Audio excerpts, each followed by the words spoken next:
Okay, so you are on TikTok and you just got the "you're following too fast" message. Can you do something about it? Yes, you can. So give this video a like because each like helps me out a lot. So how do you fix the TikTok "you're following too fast" issue?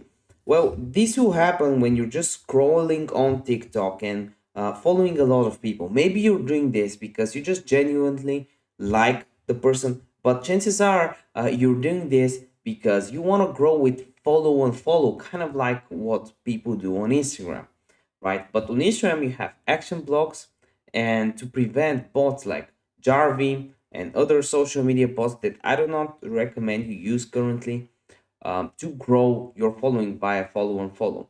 So normally on Instagram, what you would do is be capped out at 200 actions per day to be safe and 30-ish follows per hour combined with other activities. So if you actually want to grow with follow and follow, don't really listen to any of the tips you saw online. What you can do is change actions. For example, if you watch 5 videos, don't follow each of the people.